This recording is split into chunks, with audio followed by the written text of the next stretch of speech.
സത്യം പറഞ്ഞു കഴിഞ്ഞാൽ ഈ കോർപ്പറേറ്റ് ടേക്ക് ഓവറുകളെ സ്വല്പം പേടിയോടെ കാണുന്ന ഒരാളാണ് ഞാൻ. 60കളിൽ 70കളിൽ അമേരിക്കയിൽ ഉണ്ടായിട്ടുള്ളൊരു മാറ്റമുണ്ട്. ആ മാറ്റം കൊണ്ടാണ് അമേരിക്കയ്ക്ക് ആരോഗ്യരംഗത്ത് ഈ പ്രതിസന്ധിയിലെത്താൻ കാരണം, ഇപ്പോഴത്തെ പ്രശ്നം ഉണ്ടാവാൻ കാരണം. അതിൻ്റെ ഒരു തുടക്കമായിട്ടാണ് എന്നെപ്പോലുള്ള പലരും ഇത് നമ്മൾ സംശയിക്കുന്നുണ്ട്. KKR ഒക്കെ അമേരിക്കയിൽ ആശുപത്രി നടത്തുന്നില്ല. അവർക്ക് അവിടെ ഹോസ്പിറ്റലുകളില്ല. ഹെൽത്ത് സെക്ടറിൽ ഒരു ഇൻവെസ്റ്റ്മെൻ്റ് ഉണ്ട്, അത് മരുന്ന് കമ്പനികളിലാണ്.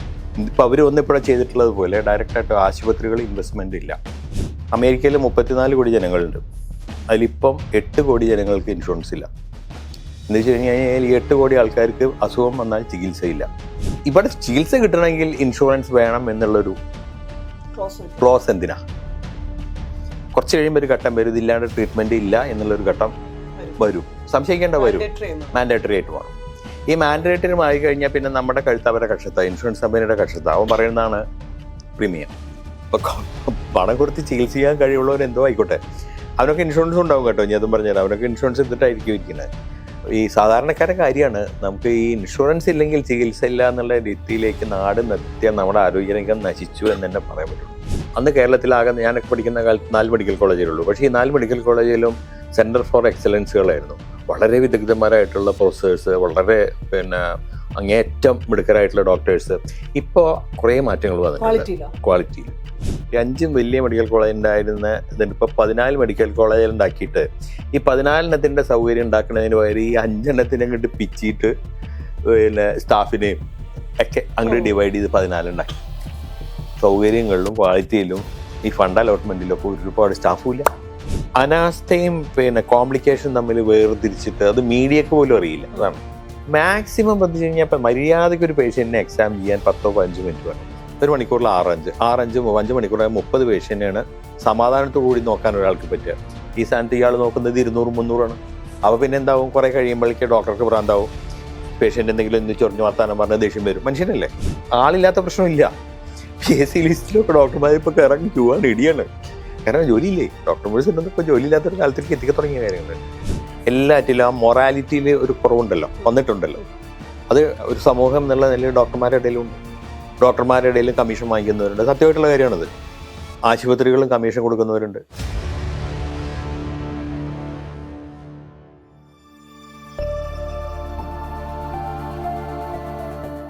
കേരളത്തിലെ ആശുപത്രികളിൽ വൻകിട മൂലധന നിക്ഷേപങ്ങൾ വരികയും കേരളത്തിലെ ആശുപത്രികൾ, വലിയ ഹോസ്പിറ്റലുകളൊക്കെ ടേക്ക് ഓവർ ചെയ്യപ്പെടുകയും ചെയ്യുന്ന ഒരു സന്ദർഭത്തിൽ കൂടിയാണ് കേരളം കടന്നു പോകുന്നത്. അമേരിക്കൻ ആസ്ഥാനമായിട്ടുള്ള ബ്ലാക്ക് സ്റ്റോൺ, KKR തുടങ്ങിയ വലിയ ഗ്രൂപ്പുകൾ, നമ്മളുടെയൊക്കെ പരിചയത്തിലുള്ള കോർപ്പറേറ്റുകളെക്കാൾ വലിയ കോർപ്പറേറ്റുകളാണ് ഈ ടേക്ക് ഓവറുകൾ നടത്തുന്നത്.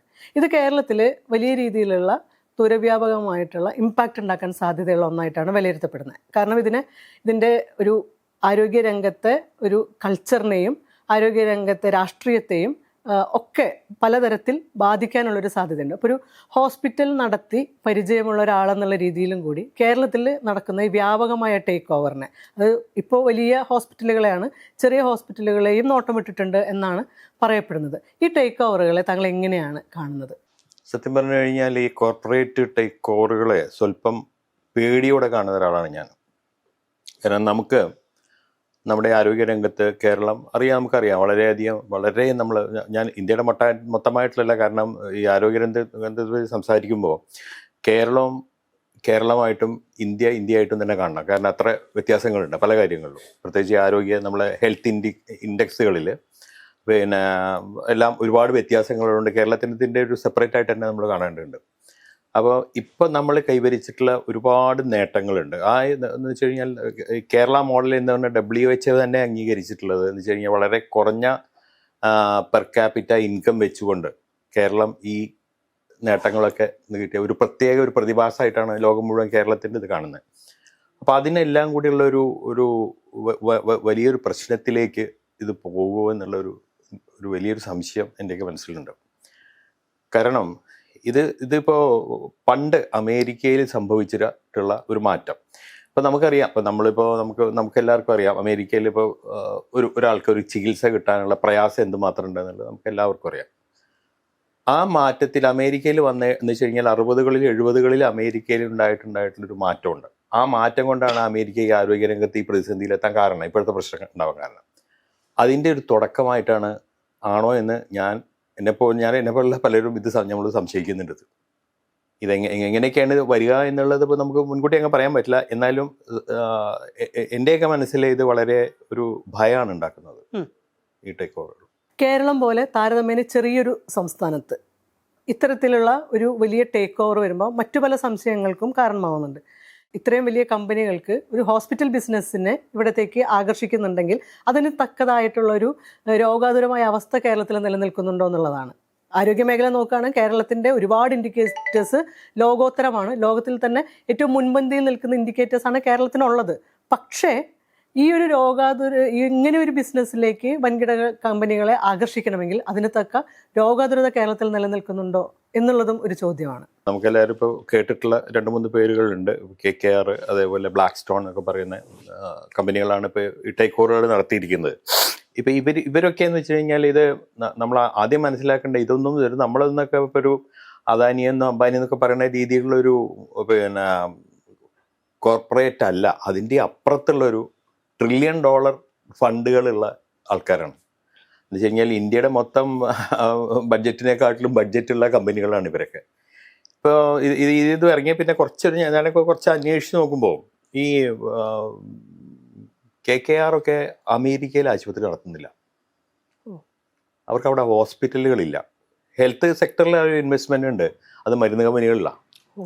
മരുന്ന് കമ്പനികൾ, അതേപോലെ സ്പെഷ്യലൈസ്ഡ് ലാബറട്ടറികൾ, ഈ ടെസ്റ്റുകൾ ഒക്കെ ചെയ്യുന്ന അങ്ങനത്തെ കാര്യങ്ങളിലാണ് അവരുടെ ഇൻവെസ്റ്റ്മെൻ്റ് ഉള്ളത്. അവരുടെ ഡയറക്റ്റായിട്ട് ഇപ്പോൾ ഇന്ത്യയിലെ പോലെ ഇപ്പോൾ അവർ ഒന്നിപ്പോഴും ചെയ്തിട്ടുള്ളത് പോലെ ഡയറക്റ്റായിട്ട് ആശുപത്രികൾ ഇൻവെസ്റ്റ്മെൻ്റ് ഇല്ല. അപ്പോൾ ഇത്രയും വലിയൊരു മൂലധന ശക്തികൾ ഒരു ഇൻവെസ്റ്റ് ചെയ്യുമ്പോൾ അവരുടെ അൾട്ടിമേറ്റ് എന്താണ്? ലാഭം ആണല്ലോ, ലാഭം. അപ്പോൾ കേരളത്തിൽ നിന്ന് പോലത്തെ ഒരു സ്ഥലത്ത് ഇതിന്ന് ലാഭം ഉണ്ടാക്കാമെന്ന് അവർ കണ്ടിരിക്കണം. അല്ലാണ്ട് ഇപ്പോൾ അവരൊക്കെ എന്ന് വെച്ച് കഴിഞ്ഞാൽ എന്തെങ്കിലും ഇറങ്ങുമ്പോൾ ഒന്നും പഠിക്കാതെ ഇറങ്ങില്ലല്ലോ. അപ്പം മറ്റൊന്ന് നമ്മൾ ചേർത്ത് വായിക്കേണ്ടതുണ്ട്. കേരളം എന്ന് വെച്ച് കഴിഞ്ഞാൽ ഇന്ത്യയിലെ ഏറ്റവും കൂടുതൽ ഈ ആരോഗ്യരംഗത്ത് പ്രത്യേകിച്ച് മെഡിസിന് മരുന്ന് ചിലവാക്കുന്ന ഒരു ജനവിഭാഗമാണ് കേരളത്തിൽ. എല്ലാവരും കേരളത്തിൽ മൊത്തം. അതിന് പല കാരണങ്ങളുണ്ട്. വിദ്യാഭ്യാസം കൊണ്ട് പെട്ടെന്ന് അസുഖം വന്നപ്പോൾ നോർത്ത് ഇന്ത്യയിൽ പോയി അസുഖം വന്ന വീട്ടിൽ വെച്ചുകൊണ്ടിരിക്കില്ല, മന്ത്രവാദത്തിന് പോവില്ല, നേരെ ഡയറക്റ്റായിട്ട് പോകും ചികിത്സ. അങ്ങനെ കുറേ കാരണങ്ങളുണ്ട്. ഇപ്പോൾ ചിലരൊക്കെ ചോദിക്കും ഇപ്പോൾ ഈ അമീബിക് പുതിയൊരു സംഭവം ഉണ്ടല്ലോ, അമീബിക് എൻകെഫലൈറ്റിസ്. അപ്പോൾ അതെന്താ കേരളത്തിൽ ഇത് കണ്ടുപിടിക്കണമെന്നുള്ളതാണ് സത്യം. മറ്റു സ്ഥലത്ത് ഇത് കണ്ടുപിടിക്കുന്നുണ്ടാവില്ല, ആൾക്കാർ മരിച്ചു പോകുന്നുണ്ടാവും ഡയഗ്നോസ് ചെയ്യേണ്ട, അതായിരിക്കും കാരണം. അപ്പോൾ ഞാനൊരു എക്സാമ്പിൾ പറഞ്ഞാണ്. അപ്പോൾ എന്തായാലും കേരളത്തിലെ ജനങ്ങൾ ആരോഗ്യ രംഗത്തേക്ക് കൂടുതൽ പണം ചിലവാക്കുന്നുണ്ട് എന്നുള്ള അത് തന്നെ ആയിരിക്കണം ഇവരെ അട്രാക്റ്റ് ചെയ്യാനുള്ള ഒരു കാരണം. പിന്നെ ഇപ്പം കേരളത്തിൽ സംഭവിച്ചുകൊണ്ടിരിക്കുന്ന ഒരു മാറ്റമുണ്ട്. ഇതെല്ലാം കൂടി ചേർത്ത് വായിക്കേണ്ടതെന്നാണ് എനിക്ക് തോന്നുന്നത്. ഞാൻ നേരത്തെ അമേരിക്കയുടെ കാര്യം പറഞ്ഞല്ലോ. അമേരിക്കയിൽ ഇപ്പോഴത്തെ സ്ഥിതി എന്താണ്? നമ്മൾ ഈ ആരോഗ്യരംഗത്ത് നമ്മൾ അറിയുന്ന ആൾക്കാർക്ക് അവിടുത്തെ, കാരണം ഇൻഷുറൻസ് ഇല്ലാണ്ട് അവിടെ ചികിത്സയില്ല. അമേരിക്കയിൽ 34 കോടി ജനങ്ങളുണ്ട്. അതിലിപ്പം 8 കോടി ജനങ്ങൾക്ക് ഇൻഷുറൻസ് ഇല്ല. എന്ന് വെച്ച് കഴിഞ്ഞാൽ ഈ 8 കോടി ആൾക്കാർക്ക് അസുഖം വന്നാൽ ചികിത്സയില്ല. അവിടെ ഇപ്പോൾ കഴിഞ്ഞ പ്രാവശ്യത്തെ ഒരു കണക്കെടുത്തുകൊണ്ട് സിമ്പിൾ അസുഖങ്ങൾ വന്നിട്ട് എന്ന് വെച്ച് കഴിഞ്ഞാൽ ഇപ്പോൾ നമ്മൾ സാധാരണ ഒരു MBBS ഡോക്ടർ ചികിത്സിച്ചാൽ മാറേണ്ട രീതിയിലുള്ള അസുഖങ്ങളുണ്ടല്ലോ, എന്നിട്ട് ഒരു 1.5 ലക്ഷത്തോളം ആൾക്കാർ മരിച്ചു എന്നുള്ളൊരു കണക്ക് ഞാൻ വായിക്കണ്ടായി. അതേപോലെ കോവിഡ് വന്ന സമയത്ത് അമേരിക്കയിൽ, നമ്മൾ ഇന്ത്യയിൽ മരിച്ചതിൻ്റെയൊക്കെ എത്രയോ ഇരട്ടിയാണ് അമേരിക്കയിൽ മരിച്ചത്. കാരണം എന്താണ്? ചികിത്സയില്ല, ഇൻഷുറൻസ് ഇല്ല, ചികിത്സയില്ല. കാരണം അന്ന് അവർക്ക് ഏതാണ്ട് 5 കോടി ആൾക്കാർക്കായിരുന്നു ഇൻഷുറൻസ് ഇല്ലാത്ത. ഇപ്പോൾ നമ്മൾ ട്രംപ് വന്നേ പിന്നെ അത് 8 കോടിയായി എന്ന് പറഞ്ഞു. ഇതിനെന്താ കാരണം എന്ന് അന്വേഷിച്ചപ്പോഴാണ് രസമുള്ള ഒരു കാര്യം മനസ്സിലായത്. നമ്മുടെ അവിടെ 60, കേരളത്തിലെ ഇപ്പോഴത്തെ അവസ്ഥ അങ്ങനെ തന്നെയാണ്, കുറച്ച് മുമ്പ് അങ്ങനെ തന്നെയാണ്. കാരണം കേരളത്തിലെ ആരോഗ്യരംഗം എന്ന് പറയുന്നത് ഒരു 70-30 പ്രൊപ്പോർഷനിലാണ് പോകുന്നത്. 70% ബെഡുകളൊക്കെ സ്വകാര്യ രംഗത്തും 30% സർക്കാരിൻ്റെ. അപ്പോൾ സർക്കാർ ഫോക്കസ് ചെയ്തിരുന്നത് കൂടുതലും പ്രതിരോധ പരിപാടികളിലാണ്. ഇമ്മ്യൂണൈസേഷൻ, അതേപോലെയുള്ള ഗർഭിണികൾ, അങ്ങനെ കുറേ സംഗതികൾ അതിലായിരുന്നു ഗവൺമെൻറ്റിൻ്റെ ഊന്നൽ. ക്യൂറേറ്റീവ് ഇത് മുഴുവൻ കൂടുതൽ നടന്നിരുന്നത് പ്രൈവറ്റ് മേഖല. എന്നിട്ട് പിന്നെ അതിൻ്റെ ഇടയിൽ കുറച്ച് മെഡിക്കൽ കോളേജുകൾ നമ്മൾ ഒരു മികവിൻ്റെ കേന്ദ്രങ്ങൾ എന്നുള്ള രീതിയിൽ, ഇപ്പം നമുക്ക് തന്നെ അറിയാം മലബാറിലെ കോഴിക്കോട് മെഡിക്കൽ കോളേജ്. ഇപ്പം ഞാനൊക്കെ MBBS പഠിക്കുന്ന 40 കൊല്ലം മുമ്പത്തെ 50 കൊല്ലം മുമ്പത്തെ എല്ലാ അവസാന വാക്കാണ് മെഡിക്കൽ കോളേജ്. അങ്ങനെയായിരുന്നു. അമേരിക്കയിലും ഇതായിരുന്നു മുമ്പത്തെ അവസ്ഥ. കുറേ അവിടെ ഗവൺമെൻറ് നേരിട്ടല്ല ഹോസ്പിറ്റൽ നടത്തുന്നത്, ഈ തദ്ദേശ സ്വയംഭരണ സ്ഥാപനങ്ങൾ, കൗണ്ടി ഹോസ്പിറ്റൽസ് എന്ന് പറയുന്നത്, കമ്മ്യൂണിറ്റി ഹോസ്പിറ്റൽസ്. അപ്പോൾ അവർ ഒരു കോർപ്പറേറ്റ് മുനിസിപ്പാലിറ്റിയോ അങ്ങനെയുള്ള സ്ഥലത്ത് ആ മുനിസിപ്പാലിറ്റിയുടെ നേതൃത്വത്തിൽ, അപ്പോൾ അതിനകത്ത് അവിടെ പണക്കാരൊക്കെ കുറേ ഡൊണേറ്റ് ചെയ്യും, അങ്ങനെ എല്ലാം കൂടിയിട്ട് പിന്നെ ഫ്രീ ആയിട്ടുള്ള സംവിധാനങ്ങൾ കുറേ ഉണ്ടായിരുന്നു. ഇതെല്ലാം ക്ലോസ് ചെയ്ത് പോയി. അതൊരു 60കളിലും 70കളിലാണ് ഈ സംഭവം ഉണ്ടായത്. അപ്പോൾ ഉണ്ടായത് എങ്ങനെയാണെന്ന് വെച്ച് കഴിഞ്ഞാൽ, ഈ ആരോഗ്യ രംഗത്തെ ക്വാളിറ്റി കൂട്ടാനാണെന്ന് പറഞ്ഞിട്ട് കുറേ റെസ്ട്രിക്ഷൻസ് വന്നു. ഇന്ന സൗകര്യങ്ങൾ ഉണ്ടെങ്കിൽ വേണം, ഇന്ന സൗകര്യങ്ങൾ വേണം എന്ന് പറഞ്ഞിട്ട്. അപ്പോൾ ഒരു ഹോസ്പിറ്റൽ നടത്തണമെങ്കിൽ ഇന്ന പ്രത്യേകമായിട്ടുള്ള സൗകര്യങ്ങൾ വേണം, എങ്കിലേ ഹോസ്പിറ്റലിന് റൺ ചെയ്യാൻ പറ്റുള്ളൂ എന്നുള്ളത്. അപ്പോൾ ഈ ഗവൺമെൻറ് തലത്തിലുള്ളതൊക്കെ അവർ തട്ടിമുട്ടി പിന്നെ ബോത്ത് ആൻഡ് മീൻസ് എന്ന് പറയുന്ന പോലെ വരവും ചെലവും ഒപ്പിച്ച് കൊണ്ടുപോയിരുന്ന സ്ഥാപനങ്ങളാണ്. ഇവർക്കൊന്നും, ഈ സ്ഥാപനങ്ങൾക്കൊന്നും ഇതുണ്ടാക്കാൻ പറ്റാത്ത ഒരവസ്ഥ വന്നു. അതെല്ലാം അങ്ങ് കൂട്ടിപ്പോയി. ഇപ്പോൾ അമേരിക്കയിൽ ഈ ഒരു സിസ്റ്റം ഇല്ല, അങ്ങനത്തരം ആശുപത്രികളില്ല. ഫ്രീ ആയിട്ട് ചികിത്സിക്കുന്ന ആശുപത്രികൾ തീരെയില്ല. അപ്പോൾ ആ സ്ഥാനത്തേക്ക് കടന്നു വന്നത് മാനേജ്ഡ് ഹെൽത്ത് കെയർ കമ്പനീസ് ആണ്. അതിൽ ഏറ്റവും ഒറ്റവാക്യം നമുക്ക് പറഞ്ഞാൽ മനസ്സിലാകുന്നത്, പല ആശുപത്രികൾക്ക് ഒരു സൂപ്രണ്ട് ഉണ്ടാവും, അതൊരു സീനിയർ ഡോക്ടറായിരിക്കും. അതങ്ങ് മാറിയിട്ട് MBA, ഫൈനാൻഷ്യൽ MBA ഉള്ള CEO വന്നു. അപ്പോൾ തന്നെ നമുക്ക് പറയേണ്ട ആവശ്യമില്ല വ്യത്യാസം എന്താണെന്നുള്ളത്. അപ്പോൾ ഈ ആശുപത്രികളൊക്കെ ടേക്ക് ഓവർ വന്നിട്ട് അത് മുഴുവൻ ഇതേപോലത്തെ ചെയിൻ ഹോസ്പിറ്റലുകൾ, കമ്പനികൾ, വലിയ കമ്പനികൾ ഏറ്റെടുത്തു. അപ്പോൾ ഏറ്റെടുത്തിട്ട് കഴിഞ്ഞിട്ട് അപ്പോൾ സ്വാഭാവികമായിട്ട് അപ്പോൾ ഇനിയിപ്പോൾ ചികിത്സയ്ക്ക് പണം വേണം. അപ്പോൾ അതിനെന്താണ് അവരെന്നെ പഠിപ്പിച്ചു, ഇൻഷുറൻസ്, ഹെൽത്ത് ഇൻഷുറൻസ്. അപ്പോൾ ഈ ഇൻഷുറൻസ് കമ്പനി എന്ന് പറയുന്നതും നാട് നന്നാക്കാനൊന്നുമല്ലല്ലോ, അവർക്ക് കമ്പനിക്ക് ലാഭം ഉണ്ടാക്കാനാണല്ലോ നടത്തുന്നത്. അപ്പോൾ ഒരു വർഷം ഇത് രണ്ടും ഇതിൻ്റെയൊക്കെ പാരന്റ് കമ്പനി വന്നു തന്നെയാണ്. എന്ന് വെച്ച് കഴിഞ്ഞാൽ ആശുപത്രികളും നടത്തുന്നതും ഇൻഷുറൻസ് കമ്പനികളും ഒക്കെ പാരന്റ് കമ്പനി പോയി നോക്കിക്കഴിഞ്ഞാൽ ഒന്ന് തന്നെയാണ്. അപ്പോൾ ഈ വർഷം ഇവർ ആശുപത്രിയുടെ ബില്ല് കൂട്ടും. അപ്പോൾ നെക്സ്റ്റ് ഇയർ പറയും ആശുപത്രിയുടെ ബില്ലൊക്കെ ഭയങ്കര കൂടുതലാണ്, പ്രീമിയം കൂട്ടും. അപ്പോൾ പ്രീമിയം കൂട്ടി എന്ന് പറഞ്ഞിട്ട് പിറ്റത്തെ വർഷം വീണ്ടും ഇവിടെ കൂട്ടും. ഇതിങ്ങനെ കൂട്ടി പോയിട്ട് ഇപ്പോൾ സാധാരണക്കാർക്ക് കാശ് കൊടുത്ത് ട്രീറ്റ് ചെയ്യാൻ പറ്റാത്ത അവസ്ഥയിലേക്ക് കാര്യങ്ങൾ നേരത്തെ തന്നെ എത്തിയിരുന്നു. അപ്പൊ ഇതിനൊരു ചേഞ്ച് വരുത്താനാണ് ഒബാമ വന്നപ്പോൾ ഒബാമ കെയർ എന്നിട്ട് പരിപാടി കൊണ്ടുവന്നു.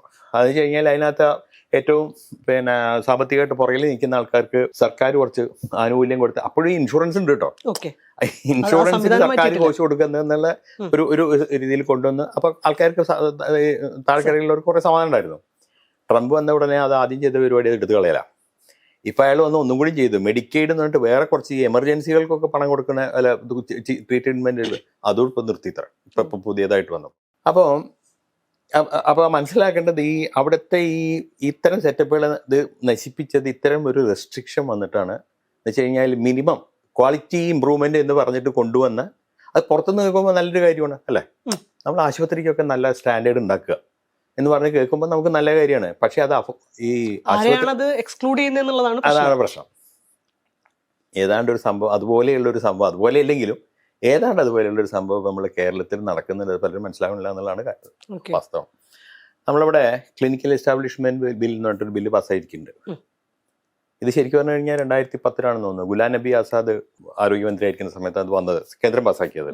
പക്ഷേ ഹെൽത്ത് സംസ്ഥാന വിഷയമായതുകൊണ്ട് എല്ലാ സംസ്ഥാനങ്ങളും സെപ്പറേറ്റ് ആയിട്ട് ഇതിനുള്ള ബില്ല് പാസ്സാക്കണം. നമ്മളിവിടെയും പാസ്സാക്കിയിട്ടുണ്ട്. ഉമ്മൻചാണ്ടി മുഖ്യമന്ത്രി ആയിരിക്കുന്ന സമയത്താണ് ഇവിടെ നമ്മളെ കേരളത്തിൽ പാസ്സായത്.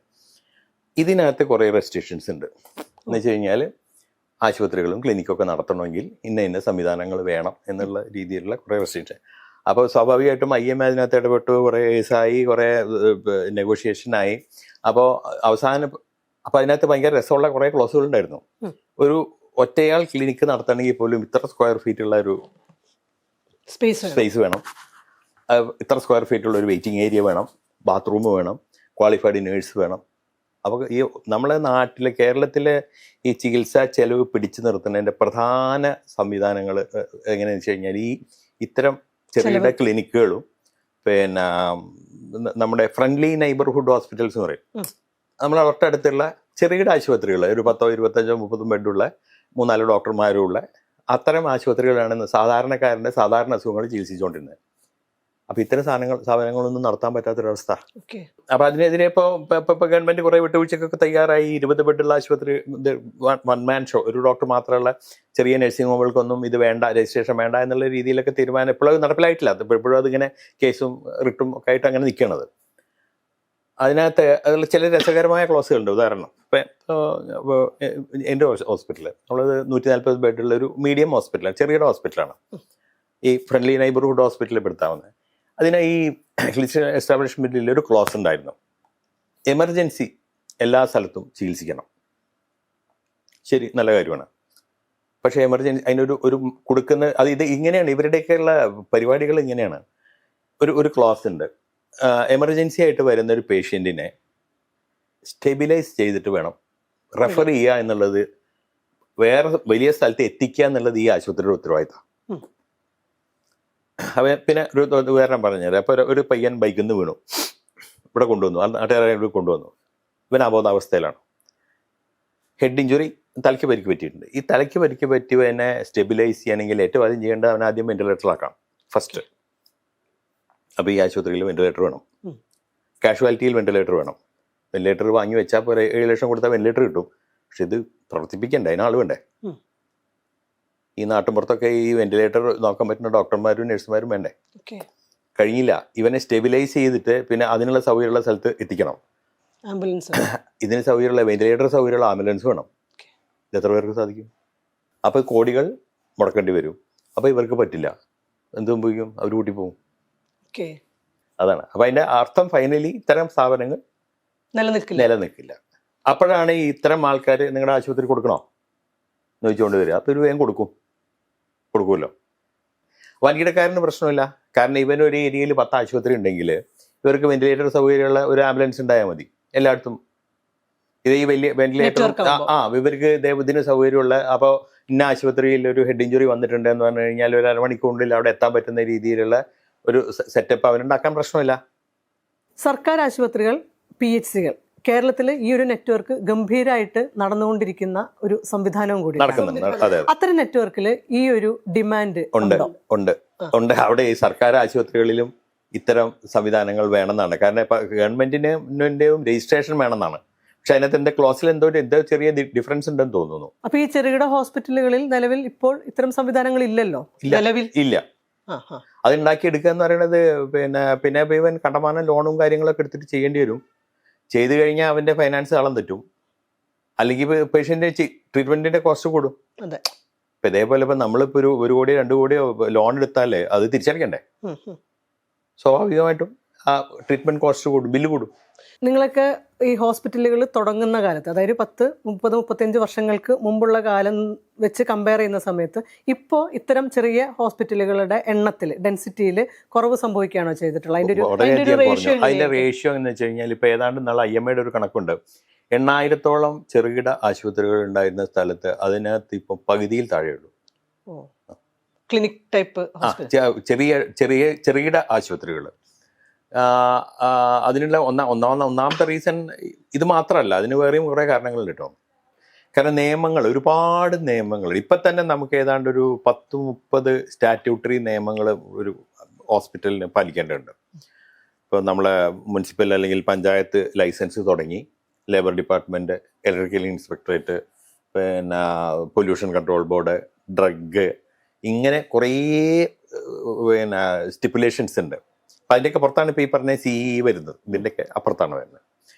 ഇങ്ങനെ പാലിച്ചിട്ട് നമുക്കൊരു മിതമായ രീതിയിൽ ഇതും കൊടുത്ത്, പിന്നെ അതിൻ്റെ ഒക്കെ പുറത്ത് ഈ ലേബർ ഡിപ്പാർട്ട്മെൻറ്റും ഇതൊക്കെ വേണ്ട കാര്യമാണ്. മനുഷ്യന് ജീവിക്കാനുള്ള ശമ്പളം കൊടുക്കണം, അതിന് മിനിമം സാലറി, ഇതൊക്കെ കൊടുത്തിട്ട് കൊണ്ട് നടത്താൻ പറ്റാത്തൊരവസ്ഥയാണ്. പലരും വിചാരിക്കുന്ന പോലെ ഈ വലിയ ആശുപത്രികളല്ലാത്തതൊന്നും അത്ര ലാഭകരമല്ല, അങ്ങനെ ലാഭകരമായിട്ടുള്ള ഒരു ബിസിനസ് അല്ല. അതാണ് ഞാൻ സംശയം ഉണ്ടാക്കുന്നത്. അപ്പൊ പിന്നെ ഈ ഇത്ര വലിയ ലാഭം മാത്രം കാണുന്ന ഇത്തരം കമ്പനികൾ എന്ത് കണ്ടിട്ടാണ് ഈ ഇറങ്ങുന്നത്? ലാഭം ഉണ്ടാക്കും അവര്. പിന്നെ നമുക്ക് മനസ്സിലാക്കേണ്ട വേറൊരു കാര്യം, ഇപ്പൊ നമുക്ക് സംബന്ധിച്ചിടത്തോളം ഇപ്പൊ ഒരു ബാങ്കിൽ ഇട്ട് കഴിഞ്ഞാൽ ഇപ്പൊ 7% റിട്ടേൺസ് കിട്ടും. ഈ 1000 കോടി മുടക്കുന്ന ഒരുത്തന് അവന് 1% കിട്ടിയാലും മതി. 1% കിട്ടിയാൽ മതി. അപ്പോഴും എത്ര കോടിയായി? അതാണ് വ്യത്യാസം. അപ്പൊ കൂടുതൽ മുടക്കുന്നവനെ, പക്ഷെ അവനെ സംബന്ധിച്ചിടത്തോളം അവന് ലാഭം കിട്ടുന്ന ഉറപ്പിച്ചിട്ട് തന്നെയാണ് അവൻ ചെയ്യുന്നത്. രോഗം വന്നു കഴിഞ്ഞാൽ പണം ചെലവാക്കി ചികിത്സിക്കുന്ന ആളുകളാണ് കേരളത്തിൽ ഉള്ള, സ്വന്തം പോക്കറ്റിൽ നിന്ന് ചെലവാക്കുന്ന ആളുകൾ തന്നെ. ഈ ഇൻഷുറൻസിൻ്റെ കാര്യത്തിൽ സർക്കാർ ഇൻഷുറൻസ് ഉണ്ട്, പ്രൈവറ്റ് കമ്പനികളുടെ ഇൻഷുറൻസ് ഉണ്ട്. അപ്പോൾ ഈ ഇൻഷുറൻസിൻ്റെ കാര്യത്തിൽ മുമ്പത്തേതിൽ നിന്ന് എന്ത് തരം വ്യത്യാസമാണ് ഇൻഷുറൻസ് എടുക്കുന്ന ആളുകളുടെ എണ്ണത്തിൽ സംഭവിച്ചിട്ടുള്ളത്? അത് ഇതൊക്കെ കൂടി നമ്മൾ ചേർത്തി വായിക്കണം. നമ്മളിപ്പോൾ ഈ അമേരിക്കയിൽ ഞാൻ ഈ ചേഞ്ച് വന്ന കഥ പറഞ്ഞല്ലോ, ഇതേപോലുള്ള നമ്മുടെ നാട്ടിൽ ഇൻഷുറൻസ് ഉണ്ടായിരുന്നില്ല, തീരെ ഉണ്ടായിരുന്നില്ല. ഹെൽത്ത് ഇൻഷുറൻസ് എന്ന സംവിധാനമേ ഉണ്ടായിരുന്നില്ല. അപ്പോഴാണ് ഗവൺമെൻറ് ആദ്യമായിട്ട് എനിക്ക് തോന്നുന്നത് എന്താണ് RSYB എന്താണ് എന്തോ ഒരു യോജന, എന്തോ ഒരു പേരാണ് അതിൻ്റെ, അങ്ങനെ പറഞ്ഞിട്ടാണ് ആ ഇൻഷുറൻസ് തുടങ്ങിയത്. ഒരു ചെറിയൊരു പ്രീമിയം, വളരെ ചെറിയ 100 ചില്ലായിരം രൂപ എങ്ങാണ്ടുള്ളത്. ഇപ്പം അത് കൂടി 1500 2000 ഒക്കെ ആയിട്ടുണ്ടെന്ന് തോന്നുന്നു. ഇപ്പോൾ കാസ്പ് എന്ന് പറയുന്നത്, ഇപ്പോഴത്തെ പേര് കാസ്പ് എന്നാണ്. നമ്മൾ വേറെ ചിന്തിക്കുക, ഈ നമ്മളിപ്പോൾ സർക്കാർ ആശുപത്രിയിൽ ഡോക്ടർക്ക് ശമ്പളം കൊടുക്കുന്നു, സ്റ്റാഫിന് ശമ്പളം കൊടുക്കുന്നു, മരുന്ന് മേടിക്കുന്നതൊക്കെ ആരാ? സർക്കാർ എന്ന് വെച്ചാൽ നമ്മൾ തന്നെയാണ്, നമ്മുടെ നികുതിപ്പണം കൊണ്ടാണല്ലോ മേടിക്കുന്നത്. പിന്നെ അവിടെ ചികിത്സയ്ക്ക് എന്തിനാ ഇൻഷുറൻസ്? വേണമെങ്കിൽ വെക്കാം, സാമ്പത്തികമായിട്ട് താഴെക്കടയിലുള്ളവർ ഇവിടെ വന്നാൽ മതി എന്ന് പറയാം. അല്ലെങ്കിൽ ഉയർന്ന വരുമാനമുള്ള ഒരാൾ വരികയാണെന്നുണ്ടെങ്കിൽ അതിന് ഫീസും വെക്കാം, അതും കുഴപ്പമില്ല. പക്ഷേ ഇവിടെ ചികിത്സ കിട്ടണമെങ്കിൽ ഇൻഷുറൻസ് വേണം എന്നുള്ളൊരു ക്ലോസ് എന്തിനാ?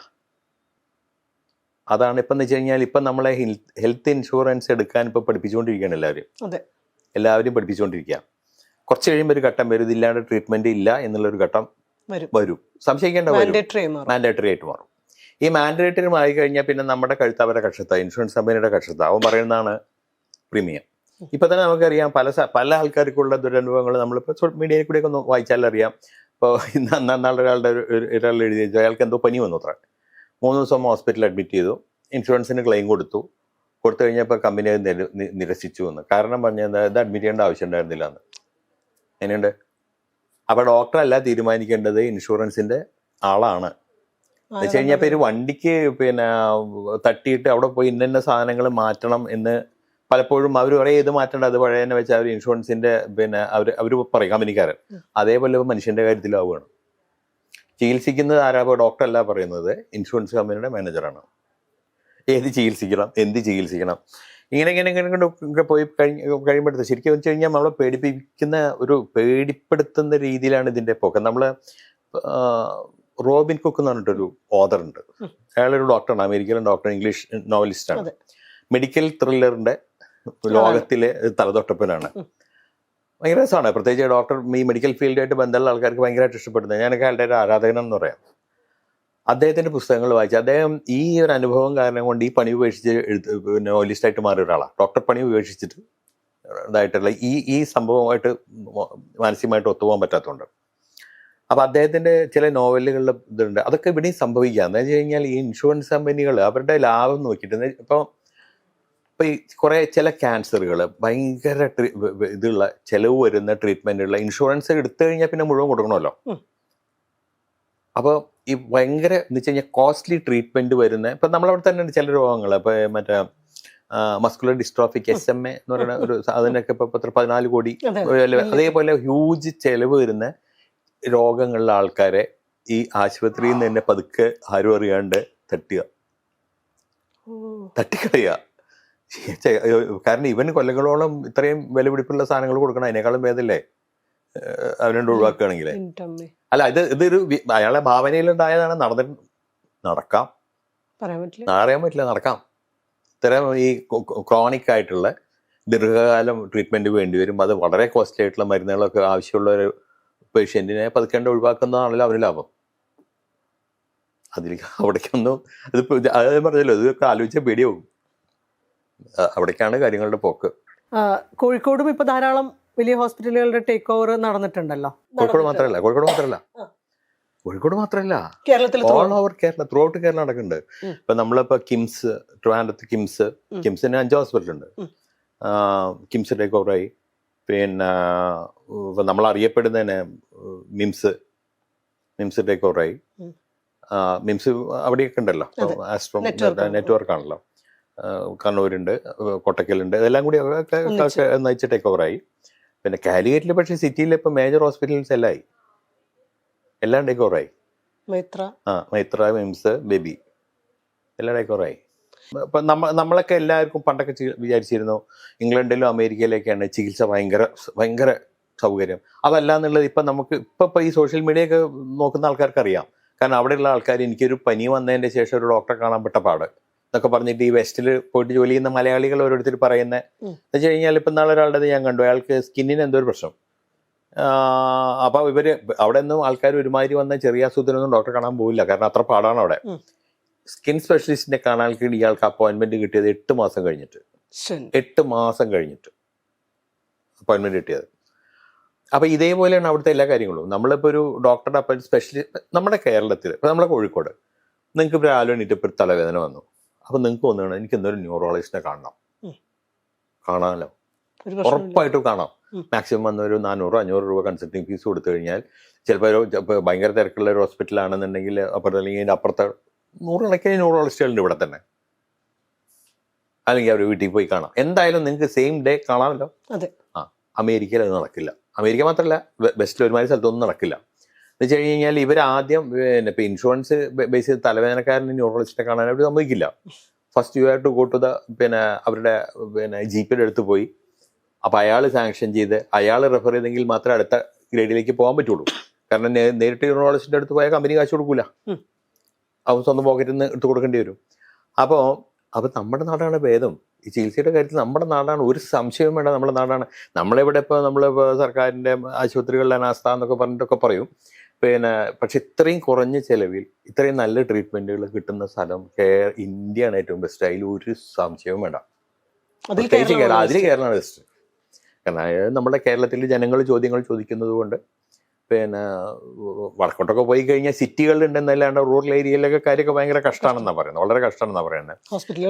ഹോസ്പിറ്റലുകളിലുണ്ടെങ്കിൽ തന്നെ ഒക്കെ വ്യാജന്മാരും ക്വാക്കുകളൊക്കെ ആയിരിക്കും, അങ്ങനെയുള്ള ഇതെന്താണ് പറയുന്നത്. അപ്പോൾ ചികിത്സയുടെ കാര്യത്തിൽ ഇപ്പോൾ സത്യം പറഞ്ഞ് ഞാൻ വേറെ അനുഭവം പറഞ്ഞുതരാം. എൻ്റെ ഒരു സുഹൃത്ത് അദ്ദേഹത്തിൻ്റെ മകൾക്കൊരു സർജറി വേണം, ലാപ്രോസ്കോപ്പിക് സർജറി വേണം. അപ്പോൾ ആ കുട്ടി അവിടെ വർക്ക് ചെയ്തിരുന്ന ആളാണ്. ഈ വർക്ക് ചെയ്യുന്ന സമയത്ത് ഹെൽത്ത് ഇൻഷുറൻസ് കമ്പനിയാണ് കൊടുക്കുക, ഈ എംപ്ലോയറാണ് കൊടുക്കുക. അയാൾ ഇപ്പോൾ ഒരു ജോലിയിൽ നിന്ന് വിട്ടിട്ട് അടുത്തൊരു ജോലിയിൽ കയറാൻ അടുത്ത വർഷം ഇനി കയറുള്ളൂ. അപ്പോൾ ഇപ്പം തൽക്കാലം അയാൾക്ക് ഇൻഷുറൻസ് കവറില്ല. ഒരു പെൺകുട്ടിയാണ്, പെൺകുട്ടി. ഇയാൾക്ക് ഒരു ലാപ്രോസ്കോപ്പിക് സർജറിയുടെ ആവശ്യം വന്നു. അവിടെ അവർ അപ്പം എന്നാൽ പേ ചെയ്ത് ആക്കാൻ നോക്കുമ്പോൾ $1,00,000 വരും എക്സ്പെൻസ്. $1,00,000, $100,000. എന്ന് വെച്ച് കഴിഞ്ഞാൽ ഇപ്പോഴത്തെ 88 ലക്ഷം രൂപ. അയാൾ ഇവിടെ നാട്ടിൽ വന്ന് ചെയ്തു, നമ്മുടെ ആശുപത്രിയിൽ വന്ന് ചെയ്തിട്ട് 70,000 രൂപ. അവര് ബിസിനസ് ക്ലാസ്സിൽ ടിക്കറ്റ് കൊടുത്ത് ഇവിടെ വന്നാൽ പോലും ലാഭം എന്ന് പറയാനുണ്ടോ? മറ്റേ 88 ലക്ഷം രൂപ ഇവിടെ വന്നു കഴിഞ്ഞാൽ എത്ര രൂപ? 5 ലക്ഷം രൂപ ചിലവായിട്ടുണ്ടാവും വന്ന് ടിക്കറ്റ് കൊടുത്ത് ഇവിടെ വന്ന് ചെയ്തിട്ട്. ഇതാണ് അവസ്ഥ. ഇതിനൊരു പരിഹാരം അല്ലെങ്കിൽ ലോങ് ടേമിലുള്ളൊരു റെസിസ്റ്റൻസ് സാധ്യമാവണമെങ്കിൽ സർക്കാർ സഹകരണ മേഖലയിലുള്ള ഹോസ്പിറ്റലുകളെ ഈ ഒരു നിലവാരത്തിലേക്ക് വളർത്തിയെടുക്കുകയും എക്യുപ്ഡ് ആക്കുകയും ചെയ്യുക എന്നുള്ളതല്ലേ ചെയ്യേണ്ടത് എന്നുള്ളതാണ്. ഇപ്പം നമ്മളെ ഏരിയയിൽ വന്നിട്ടുള്ള ഒരു ഫോൾട്ടായിട്ട് ഞാൻ കാണുന്നതാണ്. പണ്ട് ഞാൻ പറഞ്ഞല്ലോ, നമ്മളൊക്കെ ഈ അന്ന് കേരളത്തിലാകെ ഞാനൊക്കെ പഠിക്കുന്ന കാലത്ത് 4 മെഡിക്കൽ കോളേജുകളുള്ളൂ. പക്ഷേ ഈ 4 മെഡിക്കൽ കോളേജിലും സെൻറ്റർ ഫോർ എക്സലൻസുകളായിരുന്നു. വളരെ വിദഗ്ധന്മാരായിട്ടുള്ള പ്രൊഫസേഴ്സ്, വളരെ അങ്ങേയറ്റം മിടുക്കരായിട്ടുള്ള ഡോക്ടേഴ്സ്. ഇപ്പോൾ അത് ഒരുപാട് മാറ്റങ്ങൾ വന്നിട്ടുണ്ട്. കുറേ മാറ്റങ്ങൾ വന്നിട്ടുണ്ട്, ക്വാളിറ്റിയിൽ കുറേയധികം മാറ്റങ്ങൾ വന്നിട്ടുണ്ട്. അതിൻ്റേതായിട്ടുള്ള കുറച്ച് കാരണങ്ങളുണ്ട്. കാരണം അന്നത്തെ കാലത്ത് ഈ പ്രൈവറ്റ് പ്രാക്ടീസ് അലൗഡ് ആയിരുന്നു. അപ്പോൾ എല്ലാവർക്കും പ്രാക്ടീസ് ആകാമായിരുന്നു. അപ്പോൾ അത് സ്വാഭാവികമായിട്ടും അതിൻ്റെതായിട്ടുള്ളൊരു ഇൻകം ഡിഫറൻസ് ഉണ്ടാവും.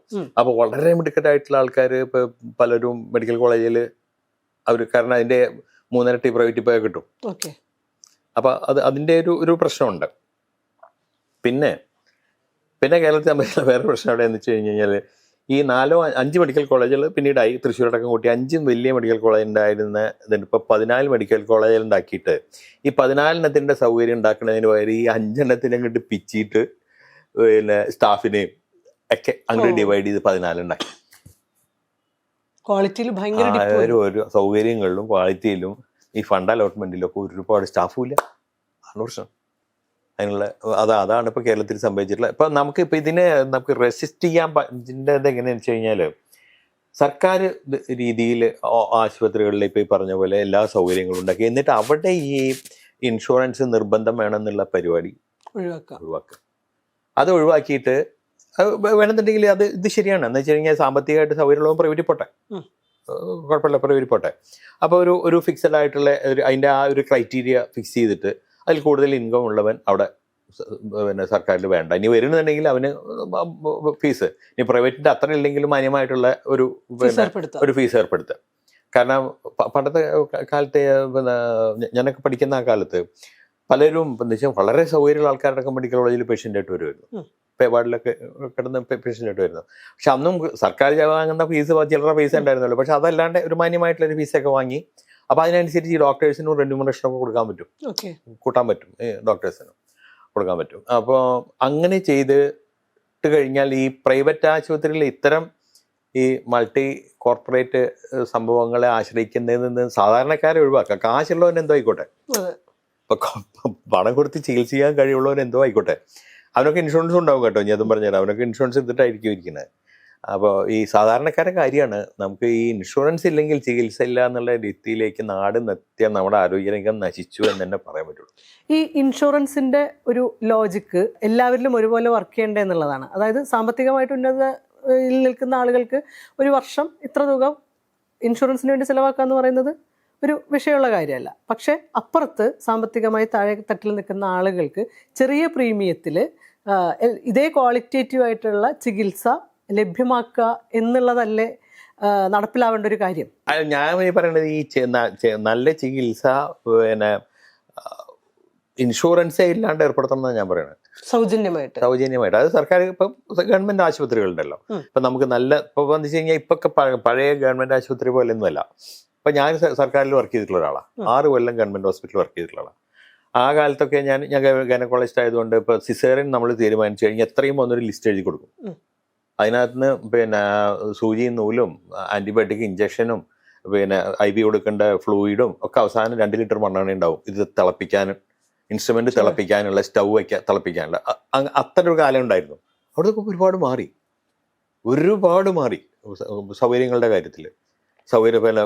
പിന്നെ ക്വാളിഫൈഡ് ആയിട്ടുള്ള ആൾക്കാരുണ്ട്, പക്ഷേ വേണ്ട രീതിയിൽ അത് ഉപയോഗപ്പെടുത്തുന്നില്ല എന്നുള്ളതാണ് ഏറ്റവും വലിയ പ്രശ്നം. അപ്പം അതിനും കുറേ കാരണങ്ങളുണ്ട്. ഇതൊക്കെ കൂടി പിന്നെ നമുക്ക് പറഞ്ഞാൽ ഒറ്റയിരുപ്പിൽ പറഞ്ഞു തീർക്കാൻ പറ്റാത്ത അത്രയും പ്രശ്നങ്ങളുണ്ട്. ഇപ്പോൾ ആൾക്കാർക്ക് ഇപ്പോൾ ഡോക്ടേഴ്സിൻ്റെ തന്നെ കോൺഫിഡൻസ് ഭയങ്കരമായിട്ട് കുറഞ്ഞു. ഇപ്പം മണ്ണാർക്കാട് താലൂക്ക് ഹോസ്പിറ്റലിൽ 6 കൊല്ലം വർക്ക് ചെയ്തതാണ് ഞാൻ. താലൂക്ക് ഹോസ്പിറ്റലിൽ ഈ പറഞ്ഞ ഒരു സൗകര്യമില്ലാത്ത കാലത്ത്, അന്ന് പിന്നെ അനസ്തീഷ്യ സൗകര്യമില്ല, ജനറേറ്റർ ഇല്ല. ഈ സമയത്ത് അന്ന് ആ ആശുപത്രിയിൽ 200, 250, 300 പ്രസവം വരെ ഒരു മാസം നടക്കുമായിരുന്നു. ഇപ്പം ആ ആശുപത്രിയിൽ 2 ആളുണ്ട്. അന്ന് ഞാൻ തന്നെയായിരുന്നു. ഇപ്പം 2 ഗൈനക്കോളജിസ്റ്റുകളുണ്ട്. ഒരു മാസം മാക്സിമം വന്നു കഴിഞ്ഞാൽ 4-5 ഡെലിവറി, അത്രയേ ഉള്ളൂ. ആരും വരുന്നില്ല. ആൾക്കാർ വന്നാലും ഈ ഡോക്ടേഴ്സിനും ധൈര്യമില്ല. അവർക്കുള്ള ധൈര്യം ഇത്തിരി എന്തെങ്കിലും ഒരു പ്രോബ്ലം തോന്നിയാൽ അവർ പറഞ്ഞോളൂ. അല്ല, അവർ കുറ്റം പറഞ്ഞിട്ട് കാര്യമില്ല, ഡോക്ടേഴ്സിന് കുറ്റം പറയില്ല. കാരണം അവരുടെ കോൺഫിഡൻസിന് അതിന് പ്രധാന കാരണം മീഡിയ കേട്ടോ. അത് പറയാതിരിക്കാൻ തരില്ല. കാരണം എന്തെങ്കിലും ഒരു സംഭവം നടക്കുമ്പോൾ ഇത് എന്താണെന്ന് അന്വേഷിക്കുന്നതിന് മുമ്പ് അനാസ്ഥ എന്ന് പറഞ്ഞിട്ട് വേണ്ടൊക്കെ വരും. ബ്രേക്കിംഗ് ന്യൂസ് അനാസ്ഥ എന്ന് പറഞ്ഞിട്ട് വരും. കാരണം ഇത് ഞാൻ എപ്പോഴും പറയാനുള്ള ഒരു കാര്യമാണ്. ഡിഫൻസ് മെഡിസിനിലാണ് ഇപ്പോൾ എല്ലാവരും. ഡോക്ടർമാരൊക്കെ ഇപ്പോൾ ഡിഫൻസ് പ്രാക്ടീസാണ്. എന്ന് വെച്ച് കഴിഞ്ഞാൽ നാളെ ഈ ഒരു പേഷ്യൻ്റ് വരുമ്പോൾ നാളെ ഇവൻ എൻ്റെ പേരിൽ കേസ് കൊടുക്കുമോ, ഒരു ഫ്യൂച്ചർ ലിറ്റിഗൻ്റ് ആണോ ഈ ഇരിക്കുന്നത് എന്ന് സംശയിച്ചിട്ട് അപ്പം അതിനെന്തെല്ലാം തടയാൻ ചെയ്യണം. എന്താ വെച്ച് കഴിഞ്ഞാൽ ഇപ്പം മനസ്സിലിപ്പോൾ ഒരു രോഗത്തിൻ്റെ ഇത് വന്നു കഴിഞ്ഞാൽ നമുക്കിപ്പം പല സംശയങ്ങളുണ്ടാകും. ഇതാവാം അങ്ങനെയാണല്ലോ ഡയഗ്നോസ് എത്തുന്നത്. അപ്പം നമ്മൾ A to Z ഇപ്പം മുമ്പത്തെ കാലത്തെ മാറിയിട്ട് നമ്മൾ ഇൻവെസ്റ്റിഗേഷൻസ് വളരെ കൂടുതലാണ്. അത് പലപ്പോഴും പലതും നമ്മൾ വെച്ച് കഴിഞ്ഞാൽ റൂൾ ഔട്ട് ചെയ്യാനാണ്. നാളെ ഇനിയിപ്പോൾ അപൂർവമായിട്ടുള്ള അത് വന്നിട്ട് ഞാൻ കണ്ടുപിടിച്ചില്ലാന്നിട്ട് എൻ്റെ വെക്കെട്ട് കയറണ്ട, അതുകൂടി ചെയ്തോ. ഈ രീതിയാണ് കാര്യങ്ങൾ മാറിയിരിക്കുന്നത്. ഇതിനൊരു മറുവശമില്ലേ? രോഗികളെ പരിഗണിക്കുന്ന ഹോസ്പിറ്റലുകളുണ്ട്. നമ്മളൊക്കെ ചെല്ലുന്ന സമയത്ത് രോഗികളെ ഗംഭീരമായിട്ട് പരിഗണിക്കുന്ന ഹോസ്പിറ്റലുകളുണ്ട്. പക്ഷേ സാധാരണക്കാരായ മനുഷ്യർ ചെല്ലുമ്പോൾ രോഗികളോട് അപമര്യാദയായിട്ട് പെരുമാറുന്ന, രോഗികളെ വേണ്ടത്ര ട്രീറ്റ് ചെയ്യാത്ത, പരിഗണിക്കാത്ത ഇഷ്ടംപോലെ ഹോസ്പിറ്റലുകളുണ്ട്. അതൊരു വാസ്തവം തന്നെയാണ്. ആ ഒരു മറുവശം കൊണ്ടുകൂടിയാണല്ലോ ഇത്തരം പെരുമാറ്റങ്ങളൊക്കെ ഉണ്ടാവുന്നത്. അതൊരു റിയാലിറ്റി അല്ലേ? തീർച്ചയായിട്ടും ഉണ്ടെന്ന് വെച്ച് കഴിഞ്ഞാൽ ഇപ്പോൾ ഡോക്ടർമാരുടെ ഇടയിലും മനുഷ്യൻ്റെ ഇപ്പം നമ്മളെ ഇപ്പോൾ ഒരു സമൂഹത്തിൽ സത്യത്തിൽ പറഞ്ഞു കഴിഞ്ഞാൽ പഴയതെല്ലാം നല്ലത് എന്നുള്ള അത് അങ്ങനത്തെ ഒരാളല്ല ഞാൻ.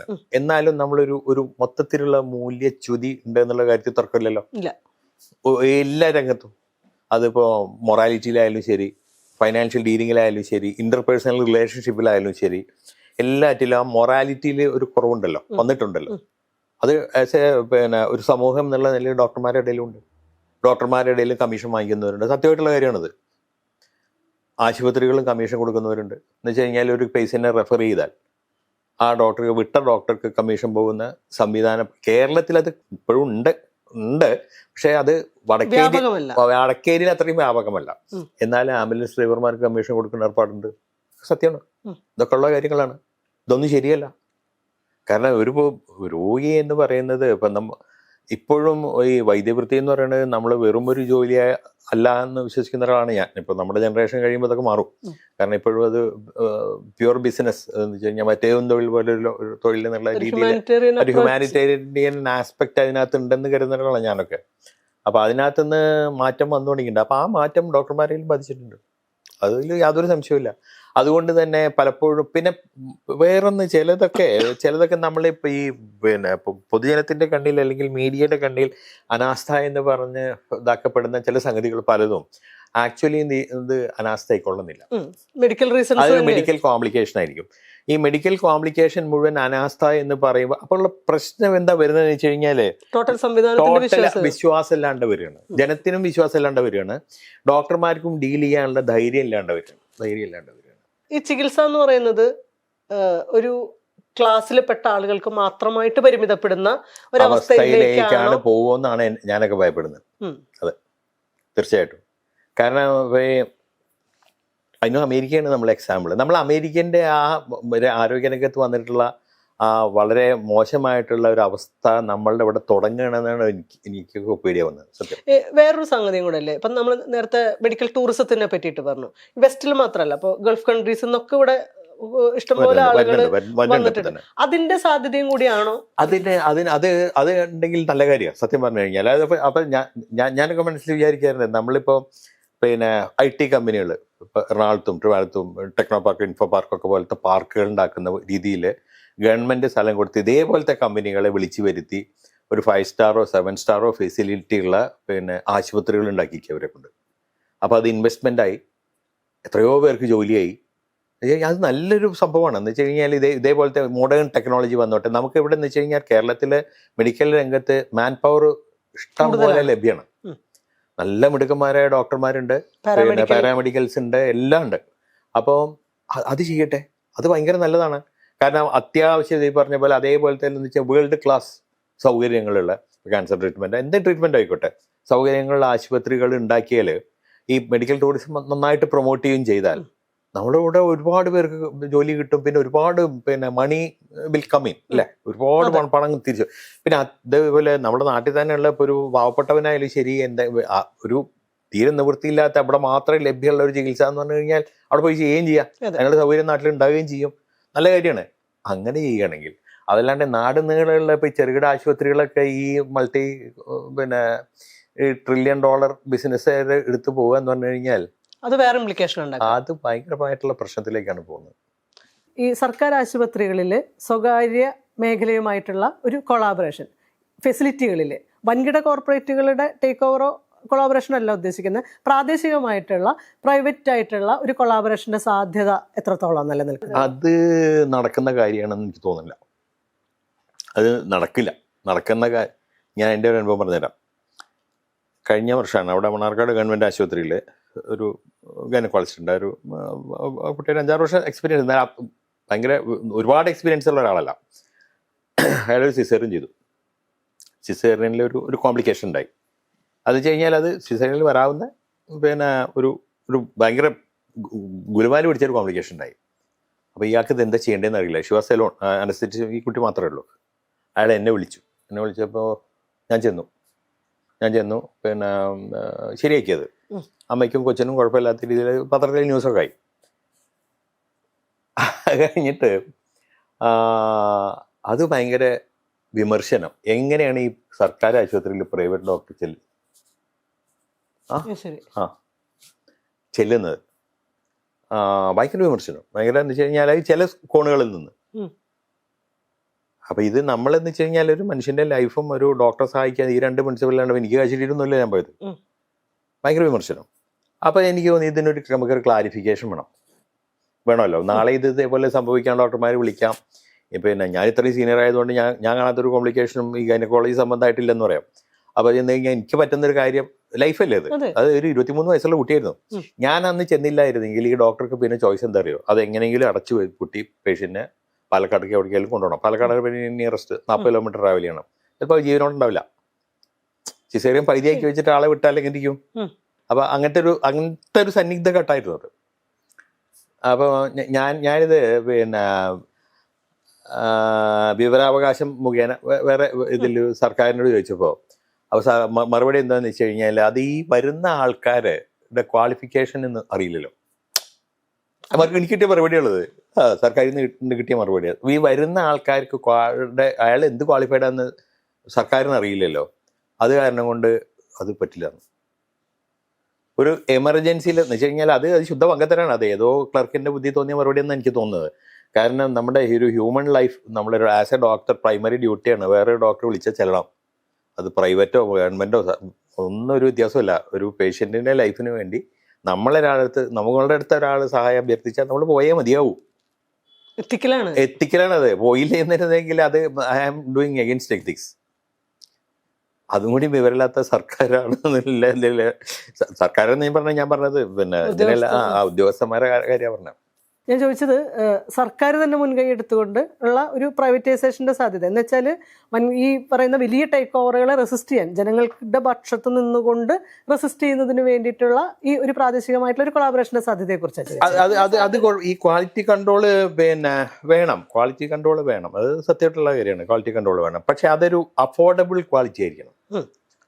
കാരണം നമ്മളിവിടെ ഇപ്പോൾ പിന്നെ അമേരിക്കയിലെ ക്വാളിറ്റി ഇവിടെ വേണമെന്ന് വാശി പിടിച്ചാൽ ബുദ്ധിമുട്ടാണ്. കാരണം നമുക്കത് ആ ഇൻവെസ്റ്റ്മെന്റ് നമുക്ക് താങ്ങാൻ പറ്റില്ല. അപ്പൊ ആ താങ്ങാൻ പറ്റാണ്ട് വരുമ്പോൾ എന്താ സംഭവിക്കുക? ബില്ല് കൂടും. പിന്നെ അപ്പോഴും ബുദ്ധിമുട്ടുന്നത് പൊതുജനം തന്നെയല്ലേ, പബ്ലിക് തന്നെയല്ലേ ബുദ്ധിമുട്ടുന്നത്. നമ്മളുടെയൊക്കെ ചെറുപ്പകാലത്തൊക്കെ വീട്ടിൽ വന്നിട്ട് ഡോക്ടേഴ്സ് പരിശോധിക്കുന്ന ഒരു പരിസരം ഉണ്ടായിരുന്നു, ഒരു സാംസ്കാരിക പരിസരം ഉണ്ടായിരുന്നു. നമ്മുടെ വീടുകളിലേക്ക് ഒക്കെ വരുന്നു. പിന്നെ ചെറിയ ചെറിയ ക്ലിനിക്കുകൾ, പിന്നെ ഇപ്പോഴും ഉണ്ട്. നമ്മൾ എന്തെങ്കിലും അസുഖം വന്നു കഴിഞ്ഞാൽ ഏതെങ്കിലും വീട്ടിൽ പ്രാക്ടീസ് ചെയ്യുന്ന അല്ലെങ്കിൽ ഒറ്റയ്ക്ക് ഇരിക്കുന്ന ഡോക്ടേഴ്സിനെ പോയി കാണുന്ന ശീലമൊക്കെ ഉണ്ട്. അപ്പോൾ അത്തരം സംഗതികൾ തിരിച്ചു വരുന്നതിനുള്ള അതിൻ്റെ ഒരു സാധ്യതകൾ ഇനിയുള്ള കാലത്ത് കൂടാനുള്ള സാധ്യത ഉണ്ടോ? ചിലപ്പോൾ വന്നുകൂടാ കേട്ടോ. കാരണം എല്ലാം പിന്നെ ഞാനൊരു എപ്പോഴും ഒരു ശുഭാപ്തി വിശ്വാസക്കാരനാണ്. ഇപ്പൊ കുറെ ആൾക്കാർ എന്ന് വെച്ച് കഴിഞ്ഞാൽ അത് സത്യം പറഞ്ഞു കഴിഞ്ഞാൽ ഡോക്ടർമാർക്ക് ജോലിയില്ലാത്തതുകൊണ്ടുള്ള ഒരു സംഭവമാണ് കേട്ടോ. സത്യത്തില് കൂടിയതുകൊണ്ട് ഇപ്പൊ എല്ലാ മുക്കിലും മൂലയിലൊക്കെ ഡോക്ടർമാരുണ്ട്. അതിൽ പലരും അവർ പ്രത്യേകം എഴുതി വെച്ചിട്ടുണ്ട് വീടുകളിൽ ചെന്ന് ഈവൻ വലിയ ആശുപത്രികൾ തന്നെ ചെയ്യുന്നുണ്ട്. പിന്നെ ഹോം സർവീസ് കൊടുക്കുന്നുണ്ട്. അപ്പൊ അതൊരു പഴയ രീതിയിലേക്ക് ഒന്ന് തിരിച്ചു പോയി കഴിഞ്ഞാൽ നല്ല കാര്യമാണ്, വളരെ നല്ല കാര്യമാണ്. അതിനുള്ള ഏറ്റവും കൂടുതൽ ചെലവ് കുറയും. പണ്ടത്തെ കാലത്ത് ഈ ഫാമിലി ഫിസിഷ്യൻ എന്നതായിട്ടുള്ള ഇപ്പോൾ ഒരു ഏരിയയിൽ ഒരു ഡോക്ടർക്ക് പിന്നെ ആ ഭാഗത്തുള്ള എല്ലാ പിന്നെ മനുഷ്യരെ അറിയും, അവരുടെ എല്ലാ കാര്യങ്ങളും അറിയും. പിന്നെ അവരെന്ന് വെച്ച് കഴിഞ്ഞാൽ അവരൊരു ഉപദേശകരും കൂടിയിട്ടൊക്കെ ആയിരുന്നു. ഇപ്പൊ എനിക്കൊക്കെ ഓർമ്മയുണ്ട്, എൻ്റെ കുട്ടിക്കാലത്ത് ഞങ്ങൾക്ക് ഒരു ഫാമിലി ഡോക്ടർ ഉണ്ടായിരുന്നു, ഡോക്ടർ ഈപ്പൻ എന്ന് പറയും. നമ്മുടെയൊക്കെ വിദ്യാഭ്യാസം ഇറങ്ങും. ഞാൻ പ്രീ ഡിഗ്രിക്ക് തന്നെ ഞാൻ ഒരു പർട്ടിക്കുലർ കോളേജിൽ ക്രൈസ്റ്റ് കോളേജിൽ പോകാൻ കാരണം അതാണ്. അതിന് ഗുണം കിട്ടി എനിക്ക് പ്രീ ഡിഗ്രിക്ക്. കാരണം എൻ്റെ നാട്ടുമ്പുറമാണ്. അവിടെ ചെറിയ എന്ന് വെച്ച് കഴിഞ്ഞാൽ അവിടെ വലിയ പഠിപ്പിസ്റ്റുകളൊന്നും ഇല്ലാത്തൊരു കേസല്ല. പക്ഷെ ഞാൻ അന്ന് ടോപ്പാണ്. അപ്പൊ എന്നെ അവിടെ തന്നെ വിട്ടാൽ ഞാൻ അവിടെ എങ്ങനെ ആവും, ഞാൻ തന്നെയാണ് വലിയ ആളെന്ന് വിചാരിച്ച് അതിന് വേണ്ടി അവിടെ ചെന്ന് നോക്കുമ്പോൾ അവിടെ ഭയങ്കര കോമ്പറ്റീഷൻ ആയിരുന്നു. കേരളത്തിലെ ടോപ്പ് എല്ലാവരും വരുന്ന ഒരു സ്ഥലമായിരുന്നു. അത് പ്രീ ഡിഗ്രി കഴിഞ്ഞോടെ തന്നെ എനിക്ക് മെഡിസിൻ കിട്ടി. അത് ഞാൻ ആലോചിക്കാറുണ്ട്, ആ ഒരു സിസ്റ്റത്തിലേക്ക് പോയി കഴിഞ്ഞു കഴിഞ്ഞാൽ സാധ്യതയാണ്. ഇപ്പൊ ഈ ഡോക്ടേഴ്സിന്റെ എണ്ണം കൂടിയുണ്ട്. ഇപ്പൊ കുറേശ്ശെ തിരിച്ചു വരുന്നുണ്ട്. ഈ ഒരു ഫാമിലി ഡോക്ടർ സെറ്റപ്പും അതേപോലെ കാണുന്ന ഒരു സിസ്റ്റം ഒക്കെ കുറേശ്ശായിട്ട് ഇപ്പൊ തിരിച്ചു വരുന്നുണ്ട്. ഇടക്കാലത്ത് നിന്നിരുന്നു കേട്ടോ, തീരെ നിന്നിരുന്നു. നേരത്തെ ഇപ്പോ റോബിൻ കുക്കിന്റെ ഒക്കെ കഥ പറഞ്ഞല്ലോ. ഇതൊരു കോൺസ്പിറസി തിയറി ആവാം, ഒരുപക്ഷെ അതിനകത്ത് റിയാലിറ്റി ഉണ്ടാവാം. ഇപ്പൊ ഈ സയൻസ് ഫിക്ഷൻ ഒക്കെ പുസ്തകങ്ങളിലൊക്കെ നമ്മൾ കാണുന്ന ഒരു സംഗതി ഉണ്ട്. ഇപ്പൊ വാക്സിൻ കമ്പനികൾ, മരുന്ന് കമ്പനികൾ, ഇൻഷുറൻസ് കമ്പനികളൊക്കെ ആയിട്ട് ഉള്ള ഈ നെക്സസ്, അതിൻ്റെ സാധ്യതകളെ പറ്റിയൊക്കെ ഇത്തരം റൈറ്റിങ്സിലൊക്കെ ഒരുപാട് വരുന്നതാണ്. ഈ രോഗാതുരതയെ തന്നെ കൂട്ടുന്ന രീതിയിൽ ഈ നെറ്റ്വർക്ക് വർക്ക് ചെയ്യാനുള്ളൊരു സാധ്യത നിലനിൽക്കുന്നുണ്ടോ? അത് സത്യത്തിൽ അത് നമ്മൾ പേടിക്കണത്. കാരണം ഈ ലാഭം മാത്രം ചിന്തിച്ചുകൊണ്ടിട്ടുള്ള എന്ത് ഈ ആ പോക്ക്, അത് ഏത് രീതിയിലും ലാഭം. ഞാൻ ഒരു പറഞ്ഞുതരാം ഇതിൻ്റെ ഒരു ക്രിമിനൽ വശം. നമ്മുടെ ഇപ്പം അമേരിക്കയിൽ അടുത്ത കഴിഞ്ഞ വർഷമാണത്. ഈ ഒരു ഇൻഷുറൻസ് കമ്പനിയുടെ ചീഫിനെ ഒരാൾ പോയി വെടിവെച്ച് കൊന്നു. ഈ ഹെൽത്ത് ഇൻഷുറൻസ് കമ്പനിയുടെ സിഇഒനെ പോയി വെടിവെച്ചാണ് കൊന്നു, ബുദ്ധിമുട്ടിയിട്ട് ആണ്. അപ്പം എന്തുമാത്രം ഇയാൾ ദ്രോഹിച്ചിട്ടുണ്ടാവും. ചികിത്സിച്ചിട്ട് പണം കിട്ടാൻ മാത്രമല്ല, അപ്പം ഈ നമുക്ക് പണമില്ലാത്തത് കൊണ്ട് ചികിത്സ നിഷേധിക്കപ്പെടുന്ന ഒരു അവസ്ഥ ഉണ്ടല്ലോ. നമ്മുടെ കേരള ആ കാര്യത്തിൽ എത്ര ഭേദമുണ്ട്. ഇപ്പോൾ ഒരുത്തിന് ഇത്ര വലിയ ഇപ്പോൾ കിഡ്നി മാറ്റണം 15 ലക്ഷം നിഷ്പ്രയാസം നമ്മൾ ഒരാഴ്ച കൊണ്ട് പിരിച്ചുണ്ടാക്കും. ഇല്ലാത്തവനാണെന്ന് ബോധ്യപ്പെട്ടാൽ നമുക്ക് എല്ലാവർക്കും ഒരു നാട്ടിലെ ശരിക്കും നമുക്ക് ബോധ്യമായിട്ട് കഴിഞ്ഞു കഴിഞ്ഞാൽ നിഷ്പ്രയാസമാണ്. പണം ഇല്ലാത്തതുകൊണ്ട് ആരും ഇവിടെ ചികിത്സിക്കാതിരുന്ന് മരിച്ചു പോകുന്നില്ല. കാരണം അറ്റ്ലീസ്റ്റ് നമ്മൾ സഹായിക്കുകയും ചെയ്യും. അവിടെ ഒന്നും ആ ഒരു സിസ്റ്റം ഇല്ലേ. അത്തരത്തിലുള്ളൊരു സിസ്റ്റം മനുഷ്യൻ തന്നെ അറിയണ്ടേ. അവർ ഇന്റർപേഴ്സണൽ റിലേഷൻഷിപ്പുകളൊക്കെ അങ്ങനെയാണല്ലോ അവിടെ. അപ്പൊ പക്ഷെ ആ ഒരു അവസ്ഥയിൽ ചികിത്സ ഇല്ലാണ്ട് മരിച്ചു പോകുക എന്നൊക്കെ പറഞ്ഞു കഴിഞ്ഞാൽ ഒന്ന് ആലോചിച്ച് നോക്കുക അതിന്റെ കഷ്ടം. ഇത്തരം ടേക്ക് ഓവറുകൾ ഇപ്പൊ നമ്മൾ വിചാരിക്കുന്ന ഒരു വിശാല ഇടതുപക്ഷ ബോധ്യങ്ങളിൽ നിൽക്കുന്ന ഒരു സൊസൈറ്റിയാണ് എന്നുള്ളൊരു തോന്നലും കൂടിയാണല്ലോ. അപ്പോൾ ഇത്തരം ടേക്ക് ഓവറുകളെ ഭാവിയിലെ മുന്നിൽ കണ്ടുകൊണ്ട് തന്നെ റെസിസ്റ്റ് ചെയ്തിരുന്ന ഒരു സൊസൈറ്റിയിലായിട്ടും സാമൂഹികമായിട്ടും രാഷ്ട്രീയമായിട്ടും സർക്കാർ തലത്തിൽ തന്നെ രാഷ്ട്രീയ പാർട്ടികളുമൊക്കെ ഇതിനെ റെസിസ്റ്റ് ചെയ്തിരുന്ന ഒരു സാംസ്കാരിക രാഷ്ട്രീയ പശ്ചാത്തലം ഉണ്ടായിരുന്നു. പക്ഷേ ഇപ്പോൾ വളരെ ഈസി ആയിട്ടാണ് ഈ ടേക്ക് ഓവറുകൾ നടക്കുന്നത് എന്നുള്ളൊരു സംഗതിയുണ്ട്. അത് നമുക്ക് നമ്മൾ കേട്ടാൽ ഞെട്ടുന്ന രീതിയിലുള്ള ഒരു ഓഫർ ഉണ്ടോ എന്ന് എന്ത് ചെയ്യും. നമ്പർ 2, നമ്മളെ ഇപ്പം ഞാൻ പറഞ്ഞല്ലോ, ഇപ്പം നമ്മളിപ്പോൾ ഈ ആശുപത്രി ഓണർമാരായാലും ശരി ഡോക്ടർമാരായാലും ശരി ഇപ്പം കുറച്ചൊരു കുറഞ്ഞിട്ടുണ്ട്. നമ്മൾ ആ വന്ദനദാസിന്റെ മരണശേഷം നമ്മളിവിടെ ഒരു നിയമങ്ങളൊക്കെ ഒന്ന് മാറി വന്നിട്ട് ഇച്ചിരി ഒരു വയലൻസ് കുറച്ച് കുറഞ്ഞിട്ടുണ്ട്. പക്ഷെ എന്നാലും ലിറ്റിഗേഷൻ ഈ വക സംഗതി ഇതാണ് നമ്മളിവിടെ ഉള്ള ഒരു മെയിൻ പ്രശ്നം. ഈ അനാസ്ഥയും കോംപ്ലിക്കേഷൻ തമ്മിൽ വേർതിരിച്ചിട്ട് അത് മീഡിയക്ക് പോലും അറിയില്ല. അതാണ് മീഡിയക്ക് പോലും അറിയില്ല അത്. അപ്പൊ ആദ്യം തന്നെ അത് അങ്ങോട്ട് അനാസ്ഥ ആയിട്ടാണ് ചിത്രീകരിക്കപ്പെടുന്നത്. ഈ കോംപ്ലിക്കേഷൻ എന്താ ഇതിനായാലും സർജറിക്കായാലും മറ്റേതിനെല്ലാത്തിലും ഒരു കോംപ്ലിക്കേഷൻ, നിശ്ചിത കോംപ്ലിക്കേഷൻ റേറ്റ് ഉണ്ട്. അപ്പൊ ആ കോംപ്ലിക്കേഷൻ വരുന്നത് അത് ഈ ഡോക്ടർ വേണം വിചാരിച്ചിട്ട് ചെയ്യുന്നതല്ല അത്. പിന്നെ ഈ എറ്റിപ്പിക്കലായിട്ടുള്ള കുറെ സംഗതികളുണ്ട്. ഇപ്പൊ നമ്മളെ ഈ ടെക്സ്റ്റ് ബുക്കിൽ പറഞ്ഞ എല്ലാ രോഗത്തിനും എല്ലാ ലക്ഷണങ്ങളും എല്ലാ സൈൻസ് ആൻഡ് സിംറ്റംസ് പറഞ്ഞിട്ടുള്ള ടിപ്പിക്കൽ സിംറ്റംസ്, എറ്റിപ്പിക്കൽ ആയിട്ടുള്ള കുറെ പ്രസന്റേഷൻസ് ഉണ്ടാവും. ചില രോഗങ്ങൾ നമ്മൾ ഈ കിതാബിൽ പറയുന്ന പോലെ ആവില്ല അതിന്റെ ലക്ഷണം. ഇത്തരം സംഭവങ്ങൾ അതിപ്പോ റയറാണ്, വളരെ വളരെ റയറായിരിക്കും. പക്ഷേ വരുമ്പോ അപ്പോഴൊക്കെ ഈ എന്ന് വെച്ച് കഴിഞ്ഞാൽ ഇത് ഇങ്ങനെ പറയുമ്പോ ഇത് ഇമ്മീഡിയറ്റ് ആയിട്ട് അത് അനാസ്ഥയാണ്. ലീഗൽ ഇഷ്യൂസ് ആണ്, കേസായി കുണ്ടാമണ്ടിയായി. പിന്നെ ഇപ്പൊ ഏറ്റവും വലിയ ഇന്നത്തെ കാലത്ത് ഏറ്റവും വലിയ പ്രശ്നം സോഷ്യൽ മീഡിയ ലിഞ്ചിങ് ആണ്. അതാണ് ഏറ്റവും വലിയ പ്രശ്നം. എന്ന് വെച്ച് കഴിഞ്ഞാൽ ഇത് സംഭവം ഉണ്ടാകുന്നതിന് മുമ്പ് തന്നെ ഇനിയിപ്പോൾ ഞാൻ വേറൊന്ന് പറഞ്ഞുതരാം. ഞാൻ വേറൊരു സംഭവത്തിൽ കരുനാഗപ്പള്ളിയിലൊരു ഗർഭിണി മരിച്ച ഇഷ്യുണ്ടായി. 2 ആഴ്ചയായിട്ടുള്ളൂ. ഈ കുട്ടി സിസേറിയൻ ചെയ്തിട്ട് BP കുറയുക, വെറുതെ ബ്ലീഡിംഗ് ഒന്നും ഇല്ലാണ്ട് BP കുറയുക. അപ്പോൾ ഇവർ അവിടുന്ന് ചെയ്യാൻ പറ്റുന്നൊക്കെ ചെയ്തു. ഏഷ്യൻ്റെയിൽ അങ്ങനെ മെഡിക്കൽ കോളേജിൽ പോയി, ആലപ്പുഴ മെഡിക്കൽ കോളേജ്. അവിടുന്ന് കുട്ടി മരിച്ചു.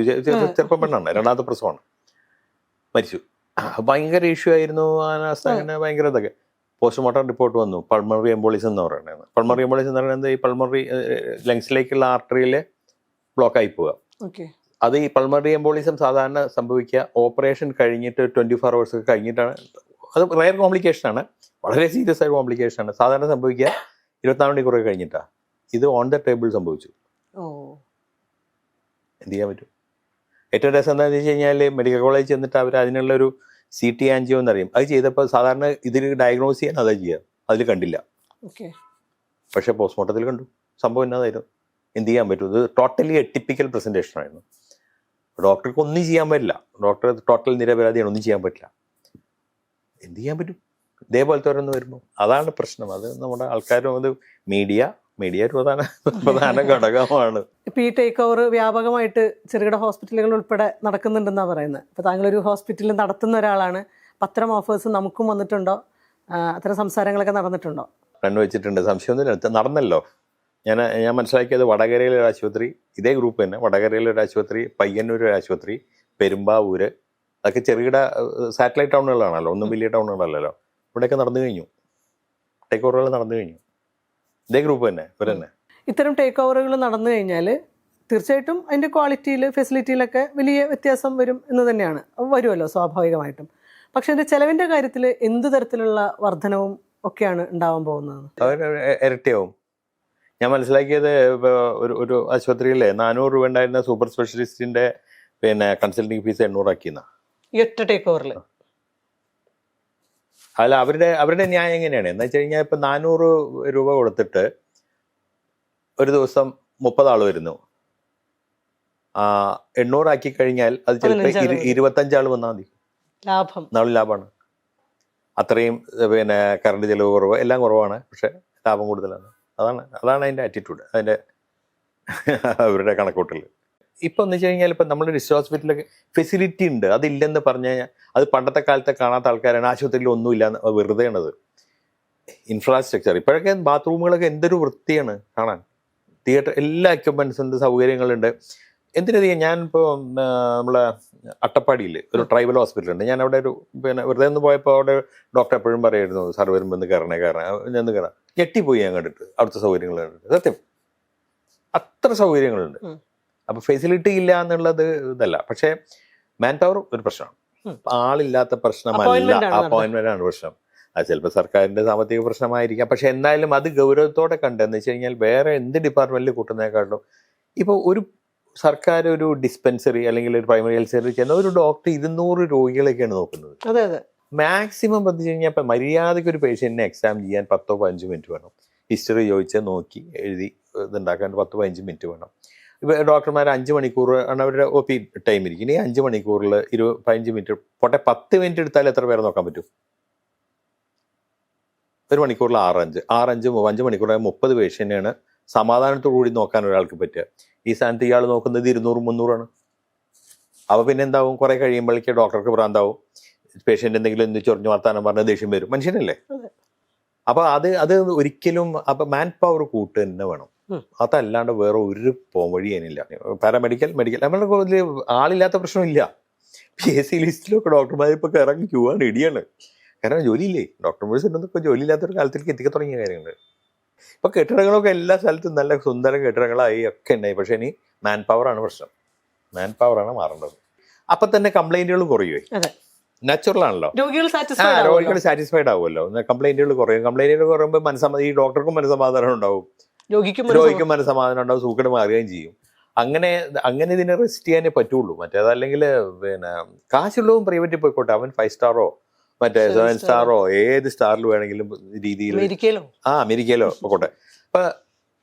ഇപ്പൊ നമ്മളിവിടെ തന്നെ ഉണ്ട് കേട്ടോ. നമ്മളിപ്പോ പ്രസവത്തിന് 1.25 ലക്ഷം രൂപ, ഒരു പ്രസവത്തിന് 1.25 ലക്ഷം രൂപ. നമ്മുടെ ആശുപത്രി 25,000 രൂപ. ഞാൻ കുറ്റം പറയല്ല, കാരണം അത് വലിയ സൗകര്യങ്ങളാണെന്ന് വെച്ച് കഴിഞ്ഞാൽ കൊച്ചിന് ആൺകുട്ടിയാണോ പെൺകുട്ടിയാണോ തിരിച്ചിട്ട് റൂമിന്റെ ലൈറ്റിന്റെ നിറം മാറും, ബെഡ്ഷീറ്റിന്റെ നിറം മാറ്റവര് അങ്ങനെ അങ്ങനെയാണ് അതിന്റെ സെറ്റപ്പ്. അത് സൗകര്യങ്ങളും ചെയ്യട്ടെ, നല്ല കാര്യമാണ്. ഞാൻ ഇപ്പൊ ചിലരൊക്കെ വിമർശിക്കുമല്ലോ, ഇപ്പൊ കല്യാണം ഒരാള് ഭയങ്കര 10 കോടിയുടെ കല്യാണം നടത്തി, ഞാൻ പറഞ്ഞു നടത്തണം, കാശുകളും നടത്തണം. നീ ഒരു ബാങ്കിലിട്ടിരിക്കുന്നേക്കാളും കൂടുതൽ അത് സമൂഹത്തിലേക്ക് ഇറങ്ങുകയല്ലേ. പക്ഷെ പ്രശ്നം എന്താണെന്ന് വെച്ചാൽ അതൊരു മോഡലായി മാറുകയും മറ്റുള്ള അല്ല, അത് അനുകരിക്കാൻ വിഡ്ഢികൾ അനുകരിക്കും, അത് വേറെ കഴിയും. പക്ഷെ അതല്ല, സമൂഹത്തിലേക്ക് കാശ് ഇറങ്ങുകയാണല്ലോ, ആണല്ലോ. അപ്പൊ പണം ഇയാള് ബാങ്കിലിട്ട് സർക്കുലേറ്റ് ചെയ്യല്ലേ. അപ്പൊ 100 പണിക്കാർക്കും മറ്റേ കാറ്ററിംഗുകാർക്കും അവർക്കൊക്കെ കാശ് കിട്ടുകയല്ലേ. ആണ് ഞാൻ എപ്പോഴും പറയും, കാശുള്ളതും ചെലവാക്കട്ടെ, ചെലവാക്കുക വേണ്ടേ. അല്ലെങ്കിൽ സമൂഹത്തില് ചലനം ഉണ്ടാവില്ല, സാമ്പത്തിക ചലനം ഉണ്ടാവില്ല. അങ്ങനെ കാണുന്ന ഒരാളാണ്. മാൻ പവറിൽ വ്യത്യാസം വന്ന് സർക്കാർ സൈഡ് സ്ട്രോങ് ആക്കിയാൽ സാധാരണക്കാരനും പാവപ്പെട്ടവനും ബുദ്ധിമുട്ടില്ല.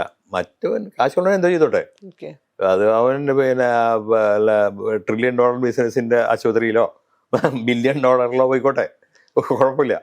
പക്ഷെ സാധാരണക്കാരന് ബുദ്ധിമുട്ട് വരരുത്. അവന് ചികിത്സ ഇല്ലാതെ ഇൻഷുറൻസ് ഇല്ലാണ്ട് മരിക്കുന്നു എന്നുള്ളൊരവസ്ഥ വരാൻ പാടില്ല.